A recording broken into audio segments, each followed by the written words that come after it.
Cuma itu tinggal dilatih ulang. Jadi para para peserta ya, dimanapun berada begitulah ya. Itu apabila ada kesulitan ya apabila belum lancar diulang-ulang itu. Sudah jelas. Bagi yang ada pertanyaan mengenai ini, Passive Voice bisa tanya di dalam komennya bertanya. Nanti secara apa aja pertanyaannya tidak akan saya jawab. Jadi saya menjawab pertanyaannya dari berapa orang. Ini ada yang tanya gini saya jawab ini. Jadi tidak mengacu pada satu orang aja, satu orang tertentu. Tapi ini ada yang tanya gini saya terangkan lagi. Ada yang tanya mengenai ini saya terangkan lagi. Itu dalam rangka untuk menjawab pertanyaan-pertanyaan yang ada sekaligus gitu. Jadi jelas gitu. Begitulah saya kira nanti para peserta ini bisa berlatih gitu. Terus sekarang setelah ini paham, kita akan lanjutkan dengan passive voice yang tidak memakai ini. Apa namanya? Yang tidak memakai pelangkah pelaku. Nah ini. Misalnya ini ada contoh. Calm has been restored. Nah, sekarang timbul persoalan begini. Timbul persoalan atau timbul pertanyaan. Kapan? Ini sebenarnya bukan persoalan bahasa Inggris. Bahasa Indonesia juga sama. Kapan kita tidak menyebutkan pelakunya? Dalam keadaan bagaimana kita tidak menyebutkan pelakunya? Ini bahasa Indonesia, bahasa Inggris sama aja. Jadi bukan karena ini bahasa Inggris jadi begini. Bahasa Indonesia juga begitu. Ya. Bagaimana Mr. Misa punya ide enggak? Kapan kita nggak perlu menyebut pelakunya? Ketika sebelumnya sudah diterangkan pelakunya. Kadang-kadang nggak harus diterangkan. Nggak perlu diterangkan. Apabila pelakunya udah jelas diketahui orang udah tahu pasti pelakunya. Misalnya, calm has been restored. Keadaan tenang telah dipulihkan. Yang memulihkan siapa? Ya aparat keamanan. Dalam undang-undang yang ada di Indonesia itu polisi dibantu oleh tentara gitu. Jadi tentara itu istilahnya di BKO kan. Jadi tentaranya diberikan ke polisi, komandannya komandan polisi. Dipinjamkan atau gimana deh pokoknya begitu. Nah itu. Jadi itu jelas. Ya, apabila pelakunya udah jelas diketahui orang. Ya. Atau ada kemungkinan juga pelakunya nggak penting. Ya. Nggak jadi soal pelakunya siapa, nggak soal. Misalnya, ini ada contoh ya. Di sini ada. Misalnya gini. The magazine is delivered every Monday. Jadi misalnya majalah diantarkan atau diserahkan, dikirimkan setiap hari Senin. Itu nggak jadi soal apakah yang ngantar tukang loper majalahnya sendiri atau dia berhalangan nyuruh temennya, nyuruh adiknya, nggak soal. Misalnya pas hari Senin, malah udah Senin malam, udah Selasa, belum datang. Si pelanggan majalah itu nggak mempersoalkan itu. Dia akan nelpon ke agennya. Ini Pak Agen, gimana kalau ini majalahnya nggak dikirim gitu? Nggak penting siapa yang ngirim, nggak soal. Yang penting nyampe. Nah, jadi apabila yang demikian itu pelakunya nggak penting ya. Siapapun yang melakukan itu nggak soal. Nah, itu juga kita nggak pakai pelengkap pelaku. Jadi di sini calm has been restored. Keadaan tenang telah dipulihkan. Dipulihkan oleh siapa? Ya jelas oleh aparat keamanan. Dalam hukum Indonesia itu polisi dibantu oleh TNI gitu ya. Di negara lain juga mirip-mirip. Apabila polisinya masih mampu, polisi aja. Tapi apabila kerepotan, itu dibantu oleh tentara. Itu kira-kira di seluruh dunia sama aturan itu. Terus ini kalimat yang kedua. The meeting will be postponed until October 21st. Artinya apa Mr. Mitisa ini?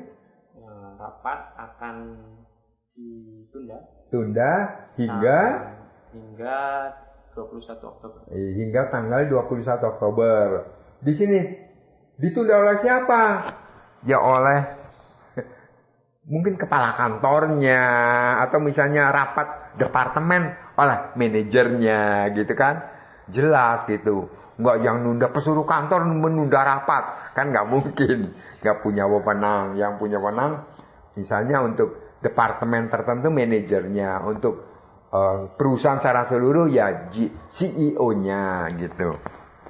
Terus, you are invited to my birthday party on September 30th, time 9 p.m. Ya, Anda diundang ke pesta ulang tahun saya pada tanggal 30 September. Waktu 9 malam. Ya. Nah itu diundang oleh siapa? Ya oleh yang punya ulang tahun, yang lagi ulang tahun, ya kan? Ini to my birthday party. Terus kalimat berikutnya, 7 soldiers were reported wounded in the incident. 7 orang prajurit dilaporkan terluka dalam insiden tersebut. Dilaporkan oleh siapa? Ya oleh para wartawan atau oleh wartawan dari kantor berita tertentu atau apa gitu ya. Atau wartawan televisi gitu. Terus proposals are to be submitted to the governor's office. Ya. Usul-usul akan diserahkan. Nah, ini to be to itu artinya akan, tapi ini yang agak resmi ya. Bahasa Inggris resmi. Usul-usul akan diserahkan kepada kantor gubernur. Jadi, yang betul itu kantor gubernur. Karena untuk hal-hal yang rutin itu biasanya gubernur sendiri nggak tahu yang kayak gitu. Itu yang bawahannya misalnya aslinya yang bidang apa. Bidang misalnya pemerintahan ya aslinya itu yang ngurusi. Kecuali ada hal yang sangat penting yang gubernur harus tahu, baru itu gubernurnya diberitahu ya. Kalau ini hanya ada laporan ke gubernur, tapi itu jadi sekaligus. Mungkin setiap hari, setiap minggu, setiap bulan gitu. Ya, jadi ini akan diserahkan oleh siapa? Ya oleh ini, misalnya ada suatu tim misalnya konsultan. Ya kantor konsultannya akan itu kan ya, yang akan menyerahkan ke kantor gubernur itu. Ya. Misalnya ada LSM gitu. Ya itu LSM ya. Ketua LSM-nya yang akan menyerahkan ke kantor gubernur. Terus, mistakes have been being made. Kesalahan-kesalahan telah dan sedang dibuat. Artinya kesalahan itu dibuat atau terjadi berulang-ulang. Wah, nggak selesai-selesai. Dibuat oleh siapa? Ya yang melakukan tugas, mereka-mereka yang bertugas, ya kan dilakukan kesalahannya oleh mereka-mereka yang diberi tugas, salah lagi dan sebagainya, ya itu. Jadi tidak disebutkan by siapa gitu. Unauthorized persons are not allowed in. Ya. Di pengumuman dalam bahasa Indonesia biasanya begini. Yang tidak berkepentingan dilarang masuk gitu, ya. Yang tidak berkepentingan dilarang masuk. Wah, itu bisa heboh itu. Seperti misalnya itu PTDI di Bandung itu. Sekelompok pemulung itu masuk itu, mau masuk ke dalam itu, mau ngambil itu, ada besi bekas itu banyak di dalam itu PTDI. Begitu di stop sama satpamnya, loh,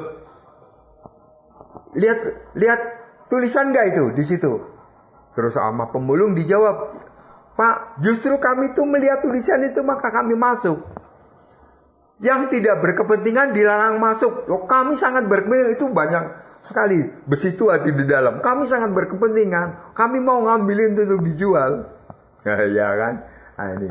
Jadi di sini unauthorized artinya yang tidak mempunyai otorisasi. yang tidak diberi izin oleh yang berwenang. Kamu boleh masuk, izin resmi tertulis ya. Itu namanya otorisasi, ya, authorization, ya. Berarti orang yang nggak memegang itu namanya unauthorized person, orang yang tidak diberi otorisasi untuk masuk. Kok dia masuk lah, salah gitu, nggak boleh masuk gitu ya. Unauthorized persons are not allowed in. Terus kalimat berikutnya, changes are being recommended to meet the situation. Changes are being made to meet the situation. Perubahan-perubahan sedang dilakukan untuk memenuhi atau menyesuaikan dengan situasinya. Dibuat oleh siapa perubahan-perubahannya? Dibuat oleh orang yang bertugas itu, yang punya tanggung jawab dan sekaligus punya tugas untuk melaksanakan sesuatu. Ya misalnya mengenai larangan di daerah tempat wisata. Ya itu kan dirubah. Wah ini nanti berat, ini nanti ada penularan baru. Itu kan lah langkah-langkah. Oh ini harus dibikin begini, berubah supaya tidak ada penularan yang baru. Terus unintentional habit were being developed during his administration. Artinya apa, Mr. Mirza? Unintentional habits were being developed during his administration.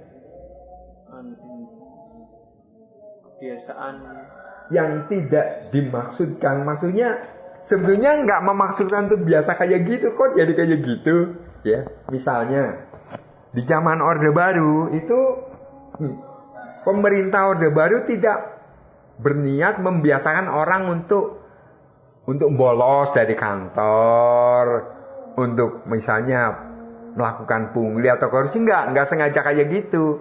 Pemerintah Orde Baru ingin supaya semua orang atau kebanyakan orang nyoblosnya Golkar gitu ya. Ya semua ini pegawai pemerintah gitu ya, pegawai nyoblos Golkar gitu. Nah waktu itu apabila mereka ada pelanggaran bidang lain tuh nggak ditindak, yang penting nurut sama anjuran pemerintah Soeharto waktu itu untuk nyoblos Golkar gitu. Nah itu kan terus sampai sekarang jadi kebiasaan. Itu awalnya tuh dari situ tuh. Dengan banyak proyek, apalagi kan proyek orang jadi itu. Nah sekarang udah terlanjur ini, mau berantasnya kan susah gitu ya. Nah itu kan nggak dulu pemerintah Orde Baru sengaja supaya orang banyak pungli, melakukan pungli, banyak korupsi, enggak. Tentu nggak gitu niatnya. Itu sesuatu yang nggak disengaja tapi ikut. Mungkin belakangan kok jadi begini? Ya udahlah nggak apa-apa gitu ya. Mungkin begitu juga. Saya kira begitu. Sampai episode selanjutnya. Wassalamualaikum warahmatullahi wabarakatuh.